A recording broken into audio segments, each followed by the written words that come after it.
Some say that alongside this see-it-to-believe-it world is the shadowy realm of the supernatural. Sometimes the residents of that dimension touch us, and in one moment, our lives are changed forever.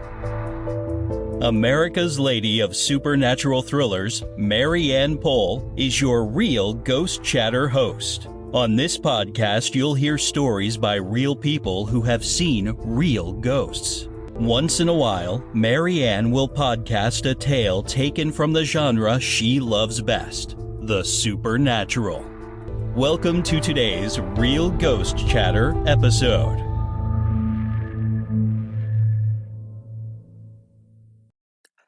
Have you heard about Anchor?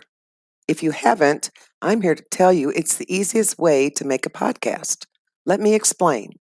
It's free, and I mean free. I haven't paid a dime to produce or distribute my podcasts. There's a creation tool that allows you to record and edit your podcast right from your phone or computer. How easy is that? Podcast distribution can be a headache, but not with Anchor.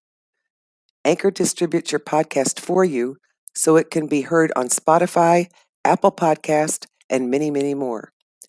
As a bonus and not an obligation, you can make money from your podcast with no minimum listenership. Anchor has everything you need to make a podcast in one place. Download the free Anchor app or go to anchor.fm to get started.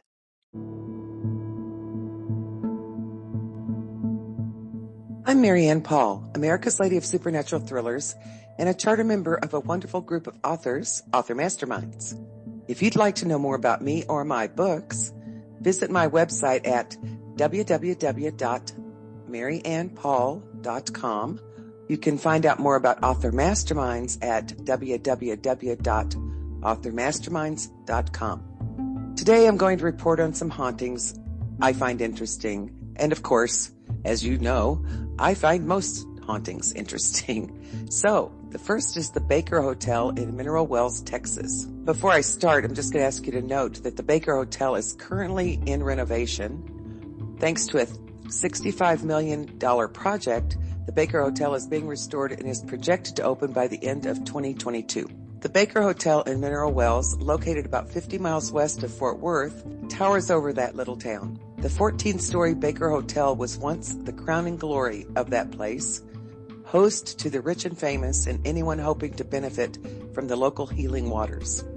Now it's a fascinating abandoned hotel in Texas. T.D. Baker built the Baker Hotel in 1929 and opened its doors only 2 weeks after completion.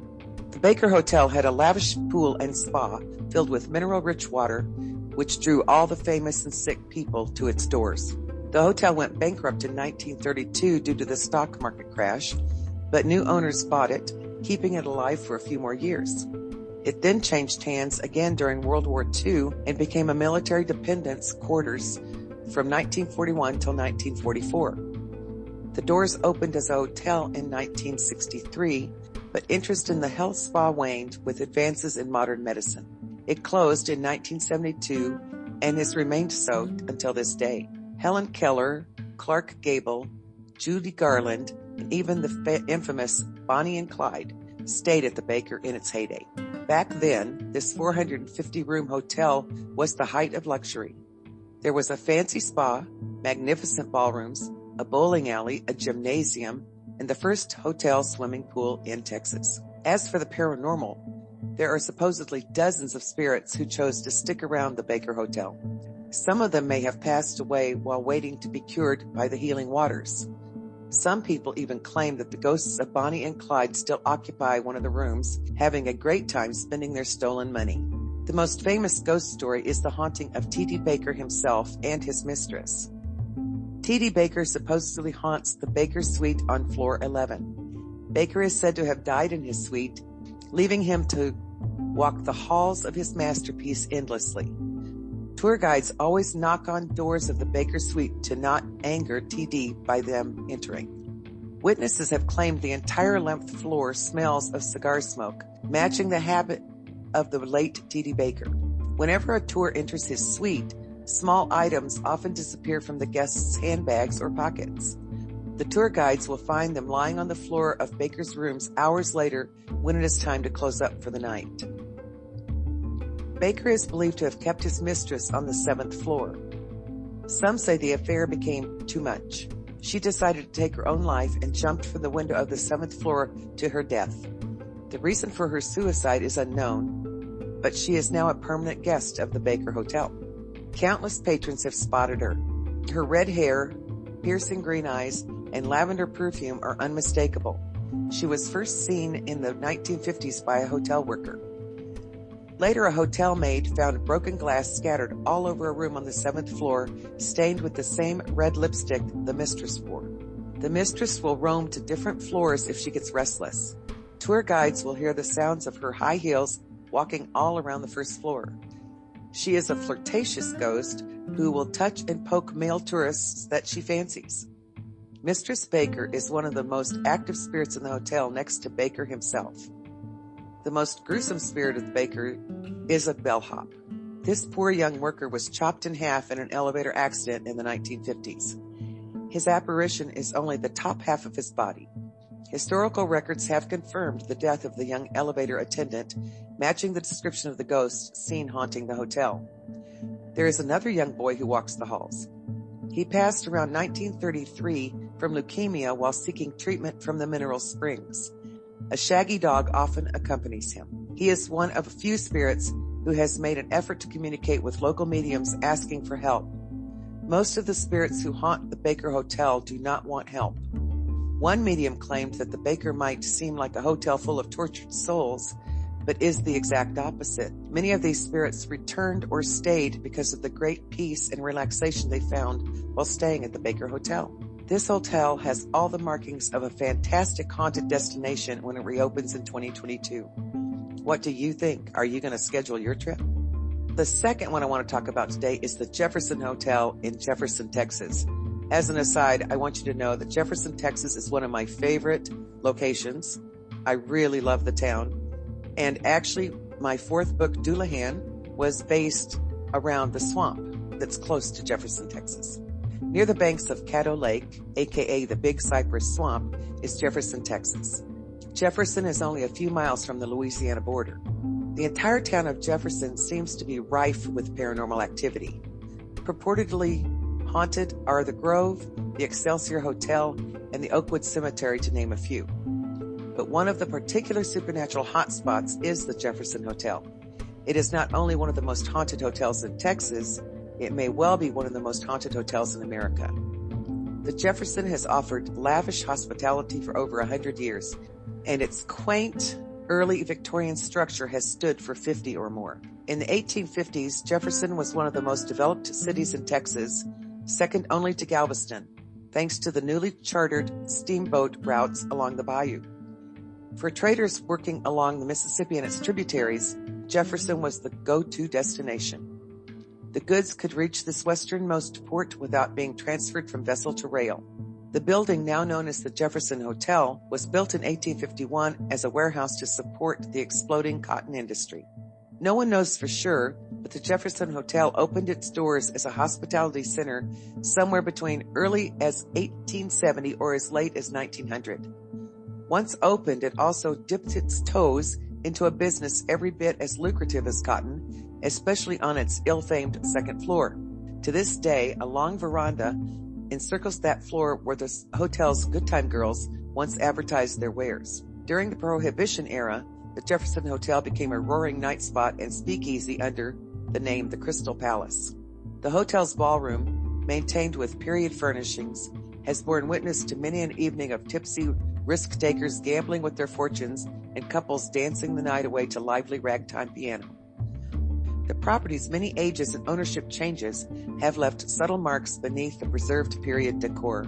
Handwritten records overflow with guest sightings of at least 5 separate entities from beyond. Ghosts at the Jefferson are said to be mean or have a mischievous streak, as they are known to throw things at the guests and even lock them in their rooms. Following are a few interesting paranormal events reported through the years. The first one is the Book of the Dead.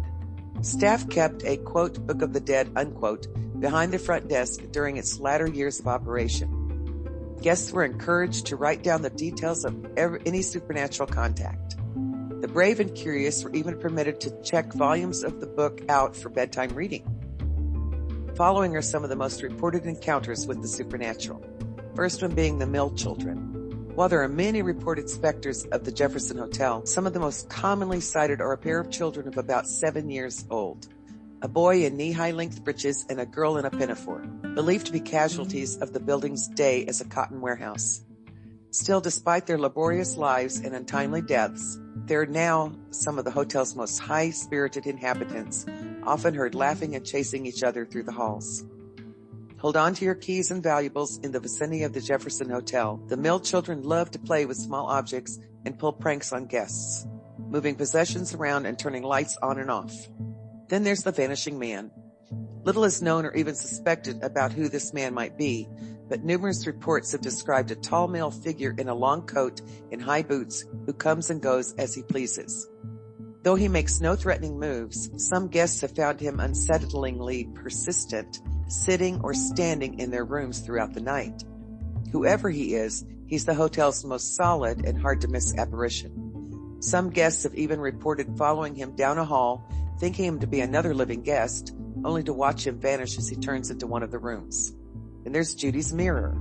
Room 19 is a particularly volatile hotspot of paranormal activity attributed to the anguished spirit of a teenage girl. Though records of the hotel's history as a bordello are understandably spotty, the girl may have been a prostitute stabbed by a client and left to die slowly in the room's bathtub. She now appears in the mists of hot showers and leaves messages on Room 19's bathroom mirror. Sometimes the words seem to be warnings, other times pleas for help. People report seeing the name Judy among her scribbles, but it's unclear whether she's introducing herself or calling out to some long-gone friend or coworker for aid. Finally, there's this Libby in white. This beautiful young woman appears most often to male guests traveling alone. Guests recognize her by her bridal gown, golden hair, and feet that never touch the ground. Though seen all over the property, Libby mainly seems to haunt a specific bed rather than a location, following it around through multiple remodels. Experts and staff members disagree on this spirit's exact identity. However, the most likely suspects are an Elizabeth and a Lydia, who stayed in the hotel almost 50 years apart. Both were women jilted on their wedding days. Both were likely pregnant at the time, and both subsequently hung themselves from the bed's unusually tall headboard. Libby and the bed have inhabited rooms 12 and 14, and even room 19 at different times. One can only hope that she and Judy have found some post-mortem comfort in each other's company, whatever both their actual names may be. Other reports of paranormal activity include knocking on the walls in the middle of the night, footsteps running down the hall, disembodied voices, and strange shadows. If you cannot find a room at this extremely haunted, by all accounts anyway, location, I suggest trying the Excelsior. It too is haunted. No matter where you end up in Jefferson, enjoy the history of this small Texas town. If you enjoyed this podcast, I encourage you to share it with others you think would also be interested. If you'd like to know more about me, go to marynpoll.com and or authormasterminds.com/MARY-ANN-POLL. Until next time, may the wind always be at your back, the sun on your face, and the good Lord walk beside you.